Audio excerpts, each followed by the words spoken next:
opiniones, puntos de vista acerca de la realidad nacional. ¿Todos iguales? La Constitución salvadoreña afirma tajantemente que todas las personas son iguales ante la ley. ¿Lo cree usted? De hecho, es un deber ser derivado de la igual dignidad de las personas. Realidad esta innegable, pero con demasiada frecuencia irrespetada. Y por supuesto, cuando no se respeta la dignidad de la persona humana, tampoco la igualdad ante la ley tiene la vigencia que los abogados, jueces y demás afirman con voz estentórea en sus discursos. No debe ser así, pero en todas partes del mundo se suele dar ese tipo de desigualdad que limita incluso, por ley, la dignidad de las personas. El trato a los migrantes suele ser el ejemplo más vivo en los países desarrollados. Entre nosotros son los pobres los que mayoritariamente sufren esa marginación de la dignidad que finalmente y de hecho los convierte en más débiles y desiguales ante la ley. En El Salvador, la desigualdad suele ser escandalosa. Todavía recordamos un caso de corrupción en Casa Presidencial en el que la sentencia más dura recayó sobre el pobre hombre al que mandaban a cobrar los cheques.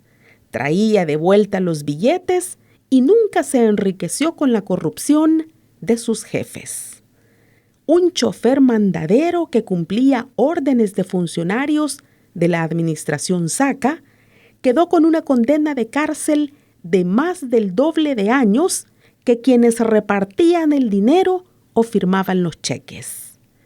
En estos días, en una escalada menor a la anteriormente expuesta, hemos visto en los medios otro caso singular.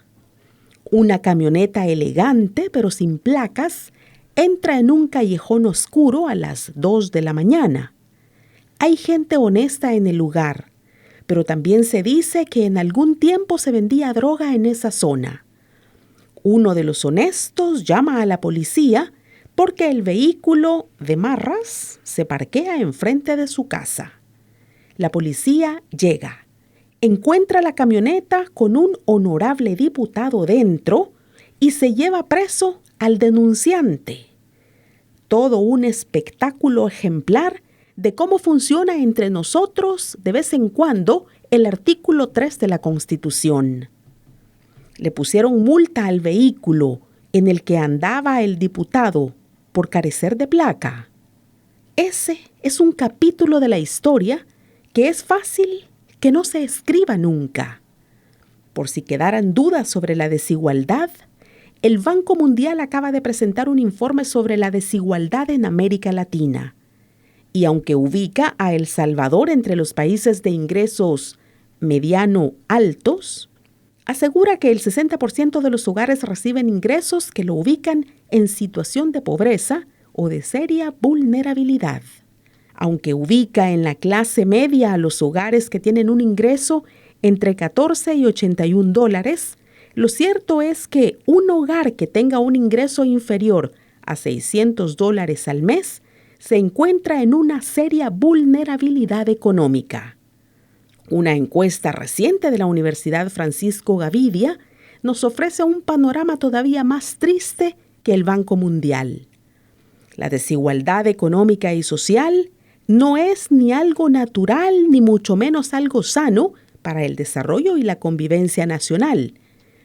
Enfrentarla, establecer políticas que tiendan a superarla, es obligación de un Estado que habla permanentemente en su Constitución de servir a la persona humana y de garantizar su igualdad ante la ley. Y por cierto, la famosa Agenda 2030 de las Naciones Unidas trata en uno de sus puntos de eliminar la pobreza y reducir la desigualdad. Lástima que haya diputados que en su ignorancia aseguren que la Agenda 2030 no tiene cabida en El Salvador.